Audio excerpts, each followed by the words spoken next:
What's stopping you from reaching your full potential? You won't believe how a tiny rope held back a mighty elephant.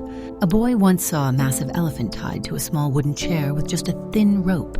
Confused, he asked the trainer, "Why doesn't the elephant just break free?" The trainer smiled and said, "We tied them with the same rope when they were young. Back then, it was strong enough to hold them.